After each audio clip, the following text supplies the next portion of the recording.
गायत्री महामंत्र एक बार मेरे साथ दोहराओ। ओम भूर्भुवः स्वः तत्सवितुर्वरेण्यं भर्गो देवस्य धीमहि धियो यो नः प्रचोदयात्। ओम विश्वानि देव सवितः दुरितानि परासुव यद भद्रम तन्यासुव। ओम शांति शांति शांति सर्वारिष्टासु शांतिर्भवतु।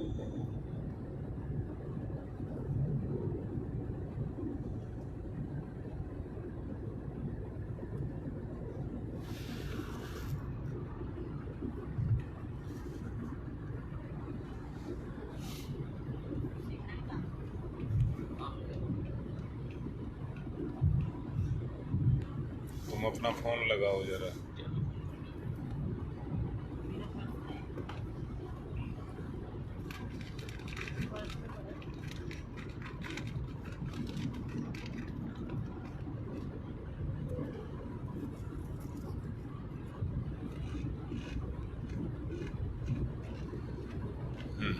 अब आना शुरू।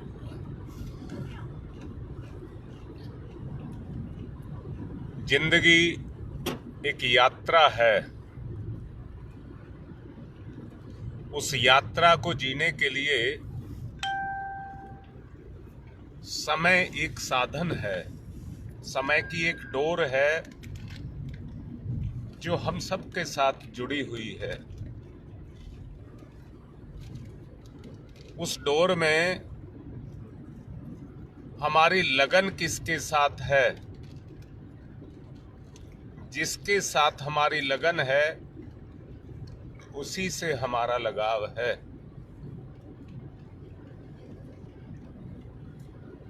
पिछले दिनों आपको बताया गया, संसार में जो मन और इंद्रियां काम करती हैं,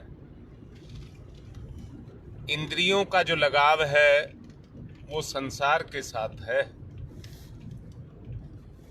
और संसार के साथ होने के कारण हमें जो रस आता है वो इंद्रियों से आता है। और सच बात ये है कि इन इंद्रियों ने अपने रस के चक्कर में हमारे जीवन को खोखला कर दिया।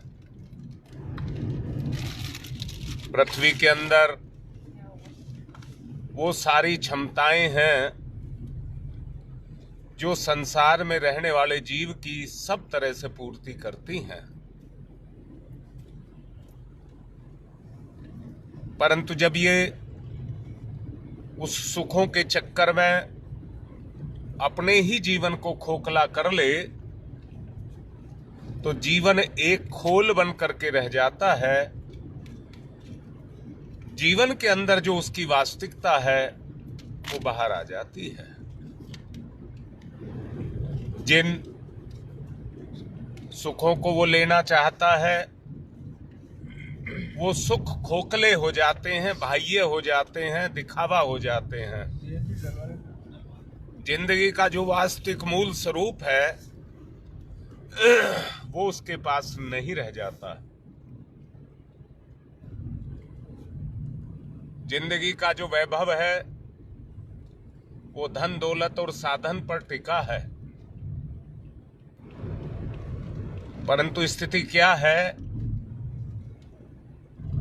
ये धन दौलत साधन सुविधाएं इस दुनिया में भरमार हो गई है, परंतु उसके बाद भी व्यक्ति सुखी नहीं है।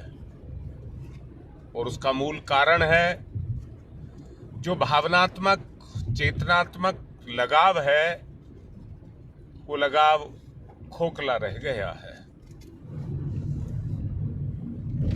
जब तक वो लगाव आत्मिक लगाव के रूप में हम उसको जागृत नहीं करेंगे जीवन का और रिश्ते का कोई महत्व नहीं रह जाएगा। आज सच को देखिए, व्यक्ति के अंदर से उसकी भावना निकल गई है और भावना के निकल जाने के कारण केवल भाई या बाही या जीवन रह गया है। मैं 2 दिन से आपको ये बता रहा था, जीवन का जो आधार है वो सहयोग है। सहयोग के बगैर जीवन नहीं है, और जहां जीवन में सहयोग व्यक्ति को मिलना शुरू हो जाता है, वास्तविक जीवन की यात्रा वहीं से शुरू होती है।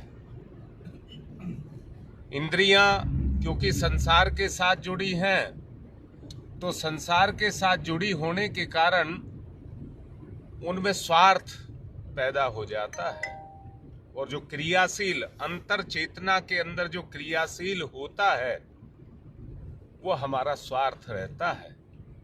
और स्वार्थ के रहने के कारण आदमी जो अपना वास्तविक जो रिश्ता था, जो आत्मिक रिश्ता है, उस रिश्ते के महत्व को मिटा देता है और सांसारिक महत्व को समझता है, जिसके कारण आज आप देख भी रहे होंगे कि हमारे जो पारिवारिक रिश्ते हैं वो उजड़ते हुए चले जा रहे हैं। भावना की कमी के कारण आवश्यकता है उस भावना को हम पारस्परिक सहयोग के द्वारा उसको जागृत करें। जीवन का अर्थ है प्रेम। जीवन का अर्थ है प्रेम, परंतु यहां मैं ये कहूंगा कि वो प्रेम क्या हमारे जीवन में है? नहीं, निश्चित रूप से हमारे जीवन में प्रेम है। पर मैं एक बात कहना चाहता हूं, अगर कोई पानी का टैंक है और वो लीक हो जाए तो उसमें से पानी रिसता रहता है, रिसता रहता है, रिसता रहता है, और टैंक खाली हो जाता है। भरने वाला कितना ही भरता रहे, क्योंकि भरने वाला एक सीमा तक, एक समय तक भरता है, 24 घंटे नहीं भरता, वो निकलता जाता है। यही जो हमारी इंद्रियां हैं, ये उस हमारे प्रेम को निकाल देती हैं, बहा देती हैं, और बहा देने के कारण वो हमारे अंदर नहीं होता। दोबारा बोलूंगा, हम अन्न को खाते हैं, अन्न में से रस निकलता है, हमारे शरीर में पचता है, रक्त बनता है, मांस बनता है, और आगे आगे हमारे अंदर वो शक्ति स्टेप बाय स्टेप शक्ति का रूप धारण करता हुआ चला जाता है। परंतु जब रस बना और रस बन करके ही निकल जाए, उससे आगे ना चले। यहां दोबारा से बोलूंगा, आदमी क्या है, अपनी जिंदगी के सुख के लिए अपने जीवन के रसों को इसी तरह से बेकार करता रहता है और बहाता रहता है, और उसकी कीमत को नहीं समझता, तो व्यर्थ में अपने जीवन को वो गंवाता रहता है, और गंवाने के कारण उसका जीवन कमजोर पर कमजोर पड़ता हुआ चला जाता है। वास्तविकता ये है, जब तक इंद्रिय छिद्रों को हम बंद नहीं करेंगे, जीवन इसी तरह से नष्ट होता रहेगा। जीवन की जो क्षमता है वो इसी तरह से नष्ट भ्रष्ट होती रहेगी, और वो जो सार तत्व हमारे अंदर पैदा होना चाहिए वो सार तत्व पैदा नहीं होगा। आदमी ने अपने जीवन को एक दिखावे का जीवन बना करके रख दिया है। सच्चाई से देखा जाए तो उसके अंदर गहराई नाम की चीज खत्म हो चुकी है, और अगर ईमानदारी से देखें तो आप महसूस कर सकते हैं, आदमी जो बोलता है वो मुंह से, गले से ऊपर से बोलता है, अंदर से गहराई से वो भाव नहीं जगते। सत्य ये है, हमें अपने उन भावों को जगाने के लिए गहराई तक जाना पड़ेगा, और जब उस तक जाने के लिए जो जब तब जो कुछ भी हम करते हैं, संगीत कीर्तन वगैरह जो कुछ भी करते हैं, उसको केवल उद्देश्य एक ही है, उस गहराई तक जाना। हम अभी रास्ते में हैं, शांति कुंज जा रहे हैं, इसका उद्देश्य है गंगा नहाना नहीं, गुरु की गंगा में नहाना, ज्ञान की गंगा में नहाना और उसे अंदर तक उतारना। लोग बाग तीर्थों में जाते हैं, अभी बाबा राम शायद आज पहुंचेंगे, वो एक लंबी यात्रा पर गए थे 15 दिन की, आज आएंगे। मैं भी पूछूंगा उनसे क्या लेकर के आए, इतनी यात्रा की, इतने घर से दूर रहे। पूछूंगा कि वो क्या लेकर के आए, जो बताएंगे आपको भी बांटूंगा। परंतु सच्चाई क्या निकलेगी उसे आप भी जानते हैं और मैं भी जानता हूं और महसूस भी करते हैं। जो साधना हम घर में बैठ करके और अपने प्राण प्रण से हम कर सकते हैं, वो देशाटन से नहीं हो सकती। गुरु के आश्रम में जा रहे हैं, गुरु का भाव अपने अंदर उतरता हुआ चला जाए, गुरु की चेतना अपनी चेतना पर काम करती चली जाए, वही सत्य है। बाकी अगर हम वैसा कर रहे हैं तो ये एक यात्रा है, बस उस यात्रा पर जा रहे हैं जिसका कोई उद्देश्य नहीं है। अब मैं फिर से कह रहा हूं, क्या जीवन का कोई उद्देश्य नहीं है? ईश्वर का उद्देश्य है संसार को बसाना। हम भी उस संसार की यात्रा पर जो आए हैं, ईश्वर के संसार को बसाने के लिए आए हैं। और जहां स्वार्थ होता है वहां बसाना नहीं होता, वहां उजाड़ना होता है। हम उजाड़ने के लिए, अपने स्वार्थों को सिद्ध करने नहीं आए हैं, बल्कि भगवान के इस संसार को बसाने के लिए हम आए हैं। उस वृत्ति को हमें अपने स्वभाव में जागृत करना होगा। जब वो वृत्ति हमारे स्वभाव में क्रियाशील होने लग जाएगी, जैसा मैंने अभी कहा था कि जीव जिस चीज में रमता है वही चीज उसके अंदर, वही गुण उसके अंदर काम करता है। स्वभावतः संसार हमारे अंदर, या कहिए हम संसार में रम गए। मैंने पहले आपको एक राजा की कहानी बताई थी, आज फिर उसका एक छोटा सा रूप बता देता हूं। एक राजा शिकार खेलने के लिए अपनी सेना के साथ जंगल में गया और एक हिरन का पीछा करता हुआ वो सेना से भी छूट गया, आगे निकल गया, सेना पीछे रह गई और वो हिरन आगे जाकर के गायब हो गया, उसको नहीं मिला। परंतु वो उसको ढूंढने में लगा रहा। जब ढूंढने में लगा रहा तो भूल गया, हिरन के चक्कर में रात होने को आ गई और वो भूल गया और धीरे धीरे अंधेरा होने लगा। तब उसको याद आया और उसको रास्ता कोई दिखाई नहीं दिया। अब रात को अपने शिकार होने का डर हुआ तो वो एक झोपड़ी जंगल में उसको दिखाई दी जहां दीपक जल रहा था।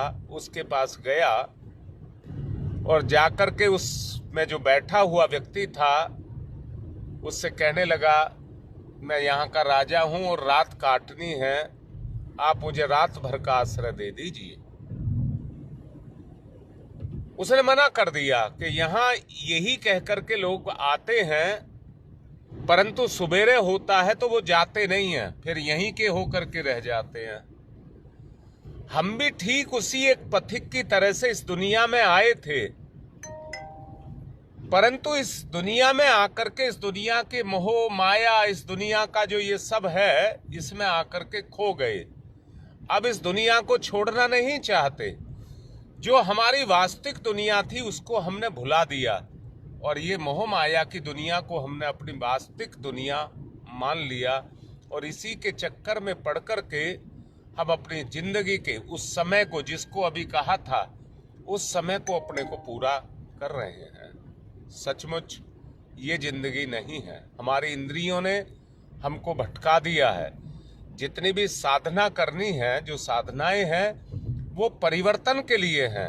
हमें अपने स्वभाव में उस परिवर्तन को करना होगा और आस्था के माध्यम से, जिसको मैंने कहा था सहन शक्ति, क्योंकि सहन शक्ति क्यों चाहिए? त्याग के लिए सहन शक्ति चाहिए, त्याग के लिए सहन शक्ति चाहिए। अगर आपको त्याग करना है तो इंद्रियां आपको व्यथित करेंगी, परंतु अगर आप उनको सहन कर पाते हैं तो इसी को तपस्या कहते हैं। अपने उन दुर्गुणों को छोड़ना जिनके कारण आज इस बंधन में हम बंधे हुए हैं। और उसके लिए मैंने एक बात आपसे कही थी, उस गुण का नाम है धैर्य। जो व्यक्ति अपने जीवन में धैर्य को रखेगा, और धैर्य को रखने का मतलब उसके साथ में अपने संकल्प को लगाएगा, और संकल्प के साथ में जब उसका ज्ञान काम करेगा तो उस ज्ञान के माध्यम से कोई एक बात को समझेगा, क्या मेरे लिए उचित है और क्या मेरे लिए अनुचित है। उस भेद को समझेगा। उस भेद को पैदा करना, अपने अंदर उस भेद को पैदा करना, ये नितांत आवश्यक है। अगर इस भेद को पैदा कर ले तो फिर बहुत अच्छे से ये समझना कि व्यक्ति अपने जीवन के उस ढर्रे को बदलता हुआ चला जाएगा। और बहुत जरूरी है, वरना समय की डोर, जो मैंने अभी कहा था, समय की डोर चलती हुई चली जा रही है, जीवन छूटता जा रहा है और हम आगे निकलते हुए चले जा रहे हैं। बहुत जरूरी ये है कि हम जीवन की उस वास्तविकता को समझें कि वास्तव में जीवन क्या है। हम जीवन को समझते नहीं हैं, हम केवल अपने सुखों को समझते हैं, जिसके अंदर इंद्रियां क्रियाशील रहती हैं और इंद्रियों के अधीन होकर के ये जीवात्मा अपने जीवन को जीती रहती है। मेरा आप लोगों से यह आग्रह है कि अपने जीवन की अपनी वास्तविकता को समझें और वास्तविकता को समझ करके उसी के अनुसार अपने आप को ढालना शुरू करें। ये गलाई और ढलाई है, जो पिछले दिनों मैंने कहा था। अब संघर्ष काल है और वो संघर्ष काल अब चलेगा। मैं यहाँ दोबारा बोलता हूँ, आज देखिए सुख के साधनों में कैसे कैसे साधन व्यक्ति के पास आ गए हैं, रेल, मोटर, कारखाने, कितने वो आ गए हैं, परंतु ये वास्तव में व्यक्ति के स्वास्थ्य को खोखला करते हुए चले जा रहे हैं। अपना प्रदूषण फैला रहे हैं। एक तरफ सुख तो दे रहे हैं, दूसरी तरफ प्रदूषण फैला रहे हैं। इसी तरह से जीवन में व्यक्ति अपने पिछले जन्मों के कर्मों के अनुसार, जो उसने पिछले अपने जन्म के कर्म किए हुए हैं, जो तपस्याएं की हुई हैं, आज उन तपस्याओं को भोग करके अपने जीवन के उन सुखों को तो भोग रहा है, परंतु अपने जीवन रूपी इस रत्न से भरे हुए इस भंडार को खाली करता हुआ चला जा रहा है। यहाँ बहुत अच्छे से कहूँगा, दोबारा कहूँगा, बार बार कहूँगा, सहयोग पर टिकी है जिंदगी। पहला सहयोग आत्मा के साथ बुद्धि का है, हृदय का है। आत्मा के साथ हृदय का सहयोग है, और हृदय से मन और इंद्री और शरीर का, और शरीर संसार के साथ जुड़ा है, उनके संबंध हैं। परंतु हमें अपने आत्मा को, अपने आपे को, अपने वास्तविक स्वरूप को संसार में प्रकट करना है, और प्रकट करने के लिए इन इंद्रियों का प्रयोग उन्हीं के लिए हमको करना पड़ेगा कि ये भावनाओं से ओतप्रोत हों, आत्मीयता से ओतप्रोत हों। वो शक्ति का, उस रस का सृजन जो हमारी आत्मा से पैदा हो, वो संसार के अंदर क्रियाशील होता हुआ चला जाए। हमें अपनी स्थिति में परिवर्तन लाना है, तो केवल हम जप, तप या इस तरह के दूसरे आध्यात्मिक कार्य जिनको आज हम करते हैं, उनको करके केवल उसकी पूर्ति नहीं कर सकते। उसकी पूर्ति होगी तो अपने परिवर्तन से ही उसकी पूर्ति आएगी। इसलिए अपने आपे में उस परिवर्तन को लाना नितांत आवश्यक है। यहाँ मैं कहूँगा, सत्य ये है कि बुद्धि की गति को देखिए, बुद्धि की गति को देखिए कि उसकी गति किस तरफ है। अगर उसको आप देखेंगे, देखिए आप झुटला नहीं सकते, आप बुद्धि की गति को झुटला नहीं सकते, और उसी से ही आपकी गति है, बुद्धि से ही आपकी गति है। आप अपनी बुद्धि की पहचान करें कि वो आपको कहां पर लेकर के जा रही है। परिवर्तन अगर आना है तो अपने ज्ञान के अंदर ही परिवर्तन आना है। भावना अगर आएगी तो इसी ज्ञान के माध्यम से आप उन भावों को पकड़ सकेंगे। जो आत्मा और परमात्मा के बीच की दूरी है, अगर उसको भरना है तो उस बुद्धि से ही आप उसको भर सकते हैं। एक तेज जो इसके अंदर है, जो हमें प्रभावित और प्रकाशित करता है, प्रतिबिंब के रूप में, उसकी छाया के रूप में हम संसार में अपने प्रभाव से अपने आप को गतिशील करते हैं। मेरा आपसे ये निवेदन है कि आप अपनी उस स्थिति, वास्तविक स्थिति को पहचानिए। और यहां मैं फिर से कह रहा हूं, आप जब भी कर रहे हैं तो उसे भाव में होकर के करें, भाव में होकर के करें। भगवान और भक्त को मिलाना है, भगवान को और भक्त को मिलाना है। जब वो भाव आपके अंदर पैदा होगा, मिलाने वाला भाव पैदा होगा, तो वो आत्मा और परमात्मा का मिलन संयोग होगा, मिलन संयोग होगा। वो आत्मीयता दोनों के बीच में काम करेगी, आत्मा काम करेगी। जब वो आत्मीयता काम करेगी तो दोनों का जुड़ाव आपस में बढ़ता हुआ चला जाएगा। अभी मैं कह रहा था, ये रिश्ते की दौलत एक ऐसी दौलत है कि जितना इस दौलत को बांटते हैं, ये दौलत उतना ही बढ़ती है, ये दौलत उतना ही बढ़ती है। संसार की दौलत को जितना खर्च करते हैं, क्योंकि वो उसका कोई आधार नहीं है, वो आती है और चली जाती है, माया है, अपना रूप दिखाती है और बहकाती है और अपने ही रास्ते पर चली जाती है। मैं आपसे निवेदन करूंगा, अगर सच्चा स्वरूप, आत्मीय स्वरूप दिलाती है, तो ये वही भाव है जो हमारे रिश्तों को जोड़ता है। वो सांसारिक रिश्तों को ही नहीं जोड़ता है, आत्मिक रिश्तों को भी जोड़ता है। एक तरफ आत्मा परमात्मा का मिलन होता है, दूसरी तरफ अपने रिश्तों के माध्यम से इस संसार का जो आत्मिक सुख है वो भी हमको मिलता है। परंतु दूसरी तरफ देखेंगे, दूसरी तरफ जो मिलता है खोखलापन, कलह, विरह, ये सब चीजें मिलती हैं, परंतु वो आत्मा का जो वास्तविक साथ है वो नहीं मिल पाता, वो नहीं मिल पाता। और सच को देखिए, अगर आज आदमी तड़फ रहा है, अगर आज आदमी बेचैन है, तड़फ रहा है, अगर उसकी अंतर आत्मा के अंदर प्यास है, अगर वो आत्मा उस प्यास की पूर्ति करना चाहती है, तो उसके लिए केवल एक ही चीज है, जो मन की प्यास है वो प्रेम है। मन की जो प्यास है वो प्रेम है। जो संसार के पदार्थों से, संसार के रसों से या विषय भोगों से जिसकी पूर्ति नहीं हो सकती, केवल एक ही है, आत्मीयता, अपनापन, लगाव, वो प्रेम। ये रिश्ते भी दो तरह के होते हैं, एक रिश्ता सांसारिक रिश्ता होता है और दूसरा रिश्ता आत्मिक रिश्ता होता है। सांसारिक रिश्ते बनते रहते हैं और बिगड़ते रहते हैं। सच को ये देखिए, आप अपने जीवन में ही देखेंगे कितने कितने रिश्ते हमारे बनते चले गए, परंतु हमारे देखते ही देखते वो धूमिल भी होते हुए चले गए, पुराने होते चले गए।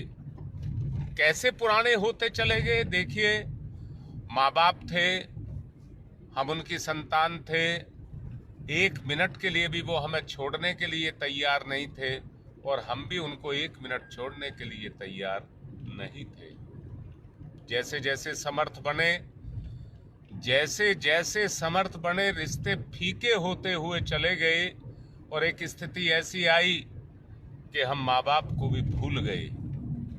भगवान की बात करना तो बहुत दूर की बात है, परंतु सच ये देखिए कि जो जिनके बगैर हम नहीं रह सकते थे, आज वो ही हमारे बगैर रह रहे हैं, तड़फ रहे हैं, मर रहे हैं और संसार से विदा हो रहे हैं। ये फीकापन है। मैं फिर से कहूँगा, ईश्वर को इन सब बातों का पता था। मैंने पिछले दिनों एक बात कही थी, भगवान ने जब इंसान को बनाया तो भगवान इंसान को बना करके डर गया।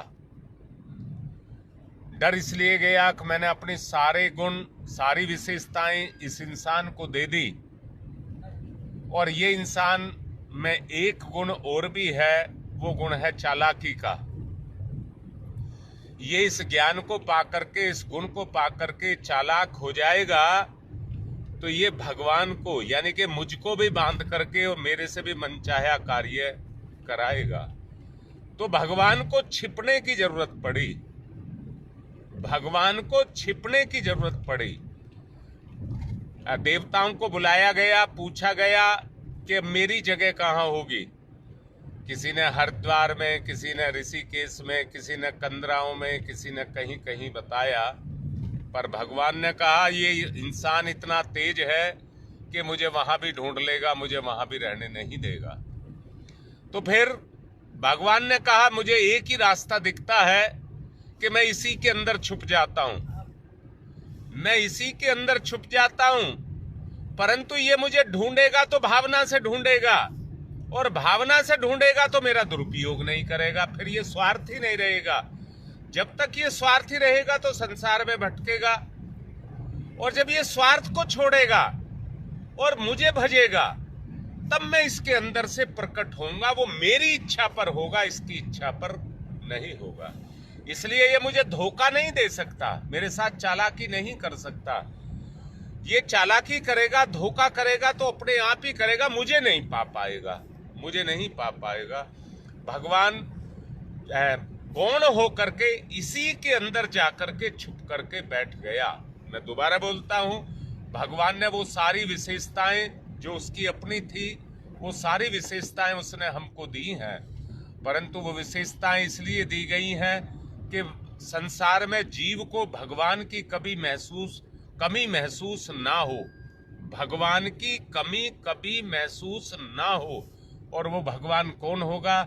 हमारे रिश्ते ही होंगे। एक बच्चा अगर अपने माता पिता को भगवान के समतुल्य मानता है और माता पिता उसे देवी या देवता के समतुल्य मानते हैं, तो इसमें क्या बुराई है? इसमें कोई बुराई नहीं है। परंतु आदमी माँ बाप से जन्म लेकर के अपने स्वार्थों को सिद्ध करना चाहता है, भावना से काम नहीं लेता, उसके कारण ही संसार में भटकाव आता है। अगर उस भटकाव से बाहर निकलना, और इसका मूल कारण भी मैं बता देना चाहता हूं, और आप जानते भी हैं, इसका मूल कारण है इंद्रिय सुख, और कोई मूल कारण नहीं है। यही हमारे भटकावे का कारण है, और इसी तरह से, इसी वजह से भगवान को भी हमसे छुप करके रहना पड़ा। मैं दोबारा कहता हूं, अगर हम भगवान के साथ एकाकार करना चाहते हैं तो वो आपसे अलग नहीं है, आपके अंदर है।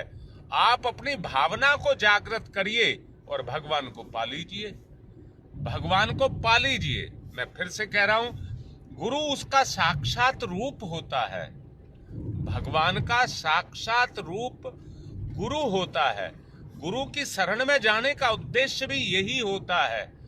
गुरु उससे मिलन करा देता है। किससे?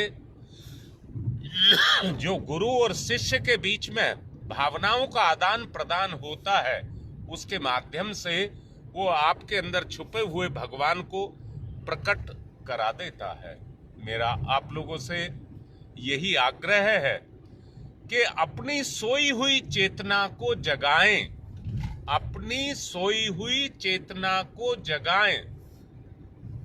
मेरे साथ निखिल और उसका परिवार है, मैं उनको अभी थोड़ी देर पहले ही एक बात समझा रहा था। आज के जो भक्ति संगीत है वो भी अभी ये बजा रहे थे, श्री कृष्ण भगवान जिद कर रहे थे अपनी माँ से कि राधा से मेरी शादी करा दे। बस वही सांसारिक रिश्ते, वही मौज मस्ती के भाव उनके अंदर रहते हैं। व्यक्ति उनसे मनोरंजन मात्र भर कर सकता है, परंतु भावना को जागृत नहीं कर सकता। यहाँ फिर से कहूंगा, अगर भावना जागृत होती है तो उसमें प्राण आ जाते हैं, और भावना में अगर प्राण आ गए तो वो साकार रूप को, जीवंत रूप को धारण कर लेती है। जैसे इस शरीर में प्राण है तो ये शरीर काम करता है, संसार को चलाता है, खुद चलता है और संसार को भी चलाता है। इसी तरह से अगर हमारी भावना जागृत हो जाए तो इस शरीर में रह करके भावना के माध्यम से भगवान का रूप धारण करके आप अपने आप को भगवान के समतुल्य बना करके अपने आप को क्रियाशील कर सकते हैं। मैं फिर से कहूँगा, आवश्यकता जो है गुरुदेव के साथ जुड़ने की, वो आवश्यकता यही है कि हम किसी तरह से अपनी भावनाओं का जागरण कर सकें। भावनाओं का जागरण होने से ही हम भगवान के समतुल्य होने लग जाएंगे और वो विशेष प्रेम जो हमारे हृदय को जागृत करेगा वो हमारे अंदर जागृत होने लग जाएगा। इसलिए मैं आत्मिक निवेदन कर रहा हूं, उस भाव को जगाएं, उसको प्राणवान बनाएं, उसको सक्रिय करें और उस स्तर पर अपने आप को लेकर के जाएं। मैं ये कहूँगा, मेरे साथ साथ अपनी भावना को जगाने का प्रयास करें। भावना ही सर्वस्व है, आप उसको जगाएं। ओम भूर्भुवः स्वः तत्सवितुर्वरेण्यं भर्गो देवस्य धीमहि धियो यो नः प्रचोदयात्। भर्गो पर पूरा जोड़ दें, मुझे भर्ग कर दें। ओम भूर्भुवः स्वः तत्सवितुर्वरेण्यं भर्गो देवस्य धीमहि धियो यो नः प्रचोदयात्। ओम भूर्भुवः स्वः तत्सवितुर्वरेण्यं भर्गो देवस्य धीमहि धियो यो नः प्रचोदयात्। ओम भूर्भुवः स्वः तत्सवितुर्वरेण्यं भर्गो देवस्य धीमहि धियो यो नः प्रचोदयात्। ओम भूर्भुवः स्वः तत्सवितुर्वरेण्यं भर्गो देवस्य धीमहि धियो यो नः प्रचोदयात्। ओम भूर्भुवः स्वः तत्सवितुर्वरेण्यं भर्गो देवस्य धीमहि धियो यो नः प्रचोदयात्। ओम भूर्भुवः स्वः तत्सवितुर्वरेण्यं भर्गो देवस्य धीमहि धियो यो नः प्रचोदयात्। ओम भूर्भुवः स्वः तत्सवितुर्वरेण्यं देवस्य धीमहि धियो यो नः प्रचोदयात्। ओम भूर्भुवः स्वः तत्सवितुर्वरेण्यं भर्गो देवस्य धीमहि धियो यो नः प्रचोदयात्। ओम भूर्भुवः स्वः तत्सवितुर्वरेण्यं भर्गो देवस्य धीमहि धियो यो नः प्रचोदयात्। ओम भूर्भुवः स्वः तत्सवितुर्वरेण्यं भर्गो देवस्य धीमहि धियो यो नः प्रचोदयात्। ओम भूर्भुवः स्वः तत्सवितुर्वरेण्यं भर्गो देवस्य धीमहि धियो यो नः प्रचोदयात्। सामने सूर्य उग रहे हैं, प्रभात बेला है।